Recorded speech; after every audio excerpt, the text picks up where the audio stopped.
Bienvenidos a interbolivia.com. Pastilla informativa. Pero ¿qué específicamente de la ley dice que viola la autonomía?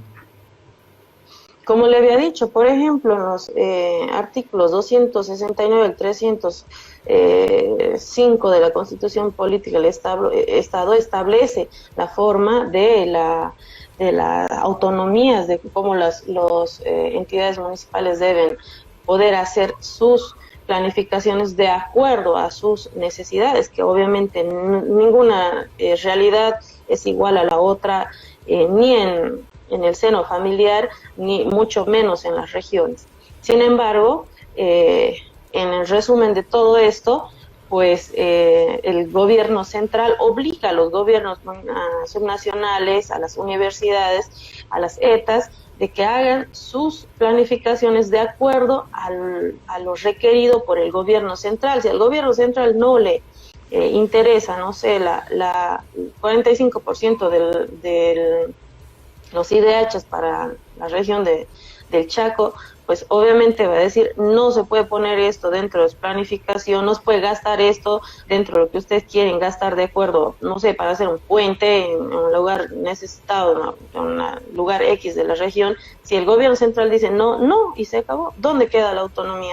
Eso es lo que indica. Eso no dice la ley, no dice el anexo de todas maneras. No pueden, yo le recuerdo, senadora. Dentro de lo que es los anexos es lo que se está indicando específicamente. Y por eso es tan importante la lectura del anexo, claro, como tal, y lo que no se ha realizado, ni el análisis ni la socialización de esto a la población.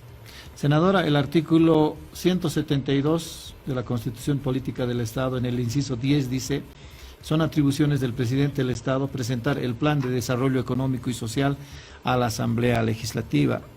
Ahí tiene un mandato el presidente de presentar un proyecto de ley como es el plan de desarrollo económico y social.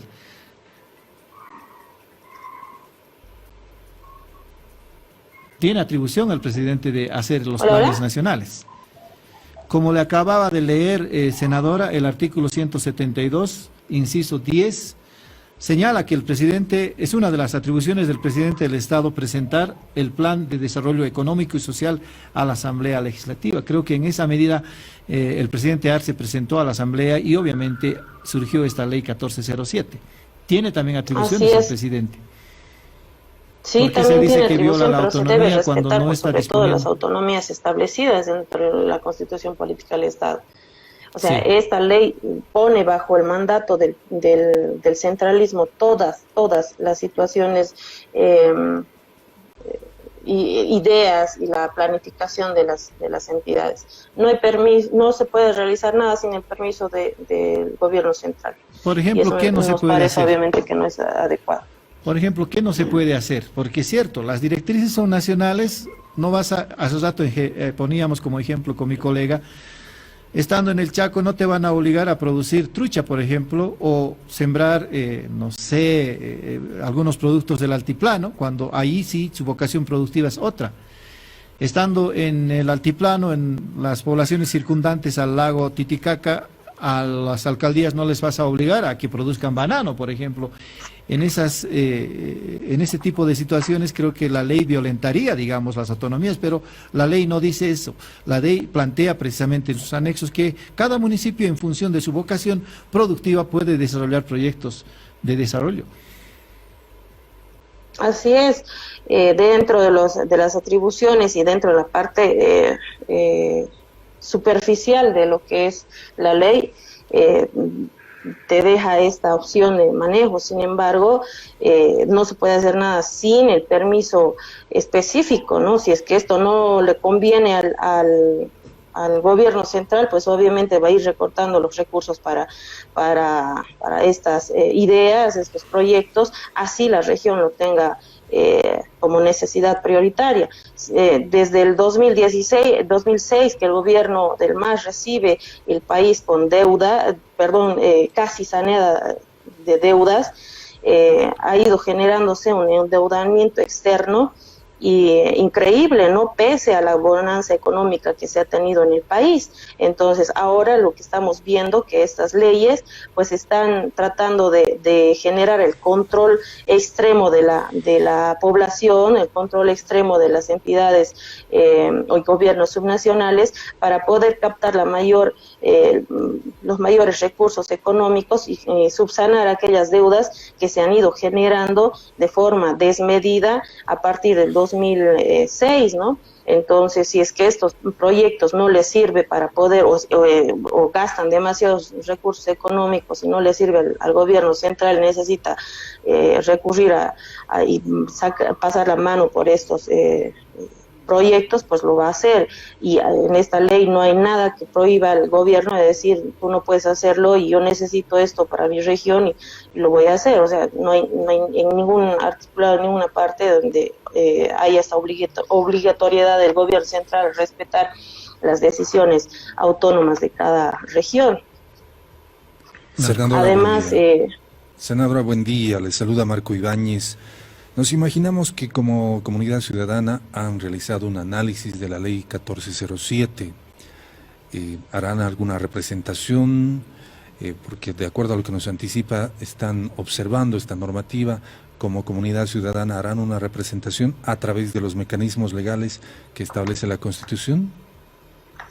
por supuesto que sí. De hecho, ya por Cámara de Senadores se ha metido un proyecto de ley de abrogación de esta ley y además por la Cámara de Senadores está generando el mecanismo para la denuncia de anticonstitucionalidad, de vulneración del reglamento, del vicio que se ha generado al aprobar esta ley, ¿no?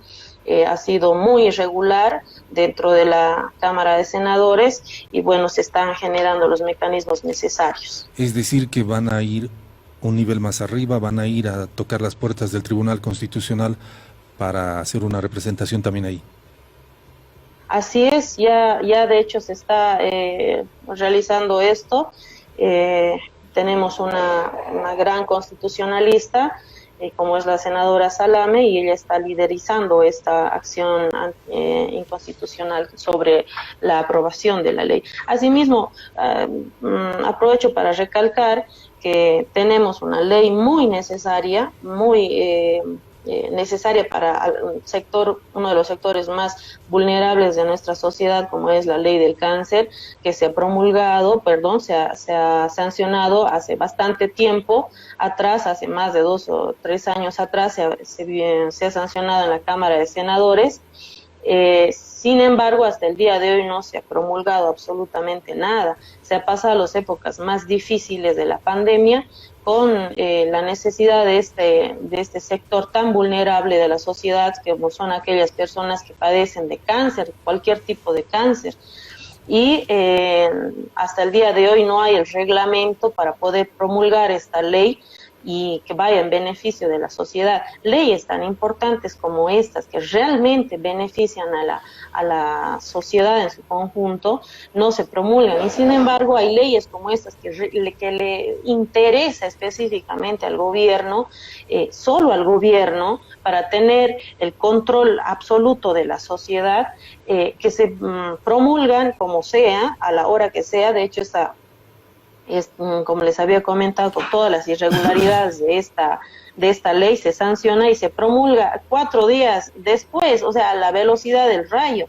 Lo mismo que ha sucedido con la ley 1386, que creo que de hecho antes de que se promulgue la ley ya estaba el reglamento y ya habían mandado incluso notificaciones a las notarías de fe pública para que comiencen el levantamiento de la información sobre compra y venta de bienes inmuebles, bienes económicos de la sociedad.